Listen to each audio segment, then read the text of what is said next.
sleep deprivation and obesity. That stores from around your body to all around your waist. Chest pains, forgetting words. I just feel angry for that. Why me? Why us? Why do we have to go through this?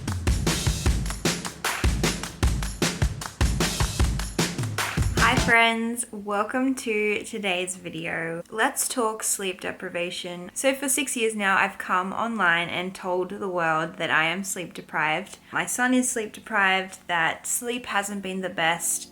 It's actually been horrible. We ride it in waves, in a roller coaster of good sleep and bad sleep, and it just goes up and down all the time. Most of the time, it's not very good. But I wanted to talk about today something that I haven't talked about before, which is the effects of sleep deprivation that I experience. I know that there's a world of side effects to sleep deprivation, whether that be your physical health or your mental health. Sleep is so important. So when you're not getting sleep, it really does affect your life. I can attest to that. I can attest to watching that from Jacob. And if you're new here, my name is Jess. I am an autism mum and we share the real life here on YouTube and Instagram. And my son doesn't sleep well. It is very common for autistic kids or autistic people in general to have sleep disorders or have sleep problems. But today I'm going to be discussing from my point of view how it affects my life. I think when someone thinks about sleep deprivation, they think of yawning, they think of falling asleep during the day, they think of someone that's really, really tired. There's so many different side effects that you probably would never have thought were side effects of sleep deprivation. And a lot of people figure out after the fact, they're like, oh, that was because of that. Side effect number one is all to do with your mental health. This is a big one for me because I do believe that I have always had a level of anxiety throughout my life. However, since becoming a mum and since not sleeping well or being sleep deprived, I definitely have noticed an increase in my anxiety. Last year, I realized that what I was actually experiencing was anxiety attacks. This is something that I haven't really spoken much about before. I do tell everyone that I experience anxiety, but I don't really say to what extent. I was just having these periods of intense chest pain and an uncontrollable anxiety inside me, and I literally just could not shake it off. Little did I know that these were anxiety attacks. Now I experience anxiety on the daily, but I also experience anxiety attacks. I'm not an expert in the field, so I'll just say from my point of view, it's just they are two different things. I do notice more anxiety attacks when sleep is particularly bad. It's a really awful feeling. Something that I really struggle with is that the fact that I can't shake it off. Usually when I'm feeling anxiety or when I'm feeling anxious or feeling an emotion, I can usually distract myself or shake it off. When I'm having an anxiety attack, that's generally something that I cannot control and I cannot shake it off. A lot of people experience anxiety or depression as a side effect to sleep deprivation. And I will talk about the science of it because it's definitely backed by science. So you guys know that it's an actual thing backed by science. So I'm going to read it off here.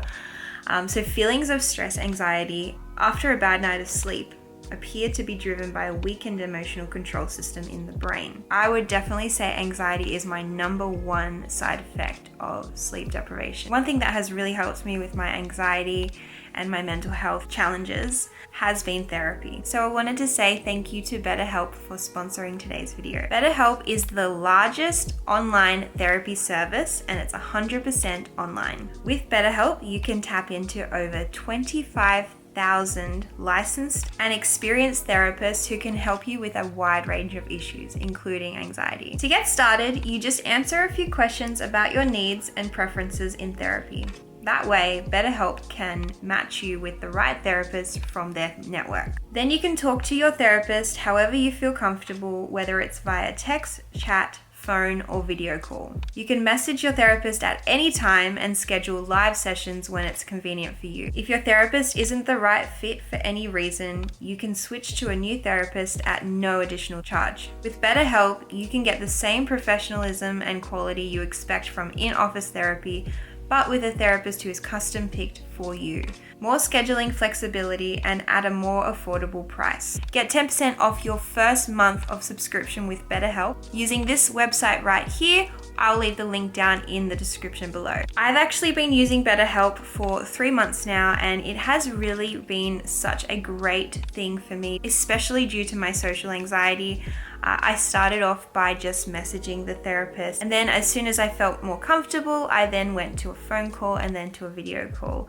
The best part about it is you can choose whichever method suits you, and it's really helped me to talk to someone that is external to my situation, that isn't in my inner circle, and has expertise on how I can navigate my anxiety and my situation. Overeating and constantly being hungry. At first I thought, well, yeah, I think my body is like seeking energy from food, which I think, may be right, until I really looked into the research and looked into why my body was so hungry and why I was overeating. I actually saw a link between sleep deprivation and obesity. I think I've spoken to a lot of you guys who have said that you also experience the overeating or the snacking of foods that are highly salted or highly sugared. So it's actually due to a few hormones that run in our bodies. So there's 3 hormones that are affected by sleep deprivation. So number 1 is ghrelin. So ghrelin is the hormone that its job is to basically tell your body that you're hungry and you need to eat. So studies have found that people that are sleep deprived actually produce more ghrelin,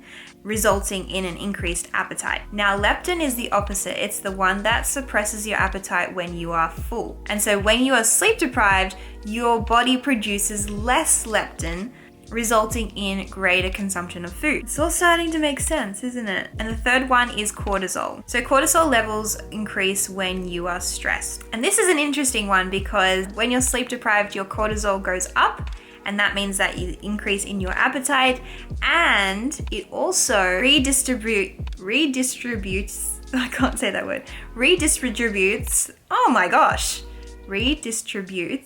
the fat stores from around your body to all around your waist. Isn't that so interesting? Because I've always had a bit of a bloated waist, and when I found this out, I was just like, it makes sense. And it's almost validating for me because I felt bad about it. I felt guilty, like I should be eating better, which I probably should have been. It just all makes sense. And I'm so glad that there's science to back it all up. I would love to hear your experiences down below if you experience any of these symptoms or if you experience anything else that I don't discuss. Memory. Memory has been one that's really triggered me recently. Over the last 6 years that I've been a parent, I have noticed a reduction in my ability to retain information in my brain. And it's only happened every so often, like I'll lose a word or I'll lose a memory or I'll lose like something that's happened that I should have remembered but I didn't remember. What was really scary was thinking back to the first year of Jacob's life when sleep was ultra bad. Other than watching videos of that year, I don't really remember much from that year, and that scares me because I've been talking to a few mums on here about how they just don't remember that period of having young children because of the memory loss from sleep deprivation, and that's really sad. I just think that's so sad, and I really hope that I can retain some of the memories, but I am glad that I did film a lot so that I can at least watch those back. But memory loss is definitely one that a lot of us experience, and more in the last 3 months, I would say I have been, like, my memory has been shocking. Like, I don't know what it is about the last 3 months. I think the last 3 months I've just felt very burnt out and exhausted, and to the point where I'm kind of like giving up hope on sleep. So I think that my body is just like, okay, this is our reality. This is going to be for the rest of our lives. Forgetting appointments, forgetting words, forgetting to get back to people, doing my work, things like that. It's quite insane how much that sleep does affect your memory. So obviously, because you're not going into that REM sleep, that type of sleep is where you're restoring your brain and you're consolidating your memories. And so when you're not reaching that deep of a sleep, obviously you're going to have some memory loss. Another big side effect is irritability. Now this is a big one, and a lot of you guys don't catch on to it because when I bring out the camera, like mask goes on, I am not going to be irritable with you guys. I'm not going to portray my irritability. But I would say 95% of my day, I am irritable. I am tired, I am fatigued. It's interesting I say this right now because I've been up since 1:30 in the morning, because that's when Jacob woke up for the day and he was getting into my makeup case, my eyeshadow, and he had eyeshadow all over him. I'll put a picture up on here. It was fun to wake up to that. That to say, I did wake up very irritable. I was like, oh my gosh, what are you doing? 9 times out of 10, I really try my best to keep my irritability at bay in front of my children. But I do still show that I'm not feeling well. I will say to them all the time, I just don't feel great. I didn't get much sleep. I'm irritable. And I will often apologize for being irritable towards my kids after a really bad night of sleep. It's something that I cannot help doing. I want to be able to apologize to them for it because it's not their fault. So a lot of you will say to me, like, how do you stay so calm? You are so calm. How do you do it? I'm not, and I don't. And I want you guys to know that. Now, I want to bring up anger because it's something that I have experienced on and off uncontrollably in the past. And I know it is because of the sleep deprivation. I don't think it's anything else. I definitely think it's triggered by not sleeping well. Particularly in the middle of the night, I will experience anger, and also I get a lot of bedtime anxiety and anger towards that as well. So I'll usually get that when Jacob is taking so long to get to sleep, and I'll have thoughts run through my head of anger and resentment to the situation that we're in. I don't say anger towards my kids. I'm angry at the situation that we're in. I'm angry because we've been through all the processes of trying to help him sleep better, and there's been nothing come of it. Like, we haven't had any solutions for the lack of sleep, and it's almost to the point where it's like a hopeless anger feeling because no one is helping us now. It's, we've been through all the people, kind of given up because it's just not going to get better, and I just feel angry for that. And I want you guys to feel like it's okay to feel that emotion. Obviously, I don't want you guys to get angry at people and behave angrily, but it's okay to feel that emotion and to portray that you're angry. In the middle of the night especially, I can feel so angry and so resentful I just get a lot of intrusive thoughts of like, why me? Why us? Why do we have to go through this? That is definitely linked to the sleep deprivation. Okay, so I'm going to talk about a side effect of sleep deprivation that I didn't actually comprehend until I actually asked you guys over on Instagram what your side effects of sleep deprivation were. Clumsiness. Literally clumsiness. And I think it comes from hand-eye coordination, or your coordination skills kind of go off when you're not sleeping properly, obviously, because you're not resting. You're not getting that deep sleep. But oh my gosh, it was just one that was just like a light bulb moment. I was like, of course.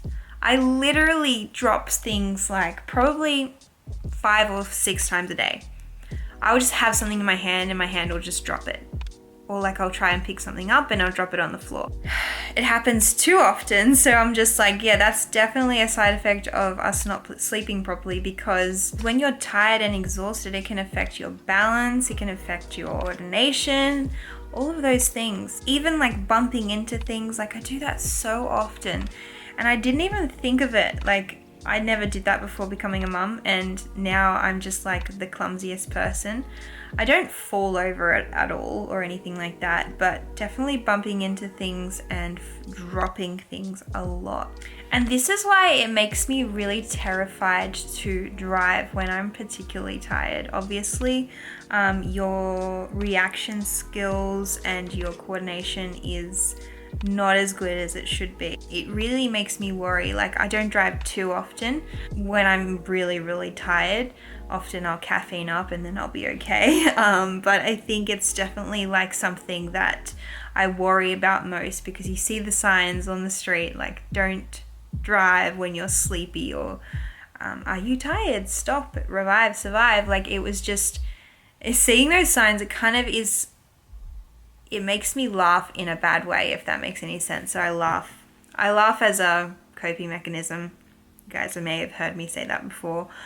So I laugh when it's like not appropriate to laugh. It makes me laugh because it's like I can't control that. Like my kids need to get to school, or my kids need to get to appointments, and my husband's at work. So it's just like, if this is going to be a thing that's like our whole life, like I can't control that. And I can't control, like I can't stop, provide, survive. Well, I probably can, but you know, we wouldn't get anything done. Pretty much the last thing I wanted to say was I wanted to validate your feelings. Like as much as you guys validate my feelings, I want to validate your feelings, because these side effects are real side effects of sleep deprivation. You're not making them up. They're not just you. They're not, you know, you're not just clumsy because you're clumsy. It's literally because you are sleep deprived. As much as possible, get support that you can get. I know it's not always possible. And go, you single mums or single dads or people that don't have any support around them. I urge you to go contact Carers Gateway. They have some amazing resources for respite and support in different areas. And also there's obviously the NDIS, which can give you support, but sleep deprivation was used as a form of torture. So it is torture, and we know that it's torture, and it does create all of these things and these side effects. And I just want to highlight them because I didn't know about that. I didn't know about them, so I just thought it was me, particularly the overeating one. Like I would binge eat all the time. Didn't know that that was related to sleep deprivation. I hope that this video was validating to you, and I hope that you guys can get some sleep soon or some rest of some sort. Thank you so much to BetterHelp for sponsoring today's video. I'll leave the link down in the description for you guys to get 10% off. I thoroughly encourage you guys to go and access that support. Talk to someone. It can do a world of wonders. Thanks for watching today's video, and I will see you guys in my next one. Bye.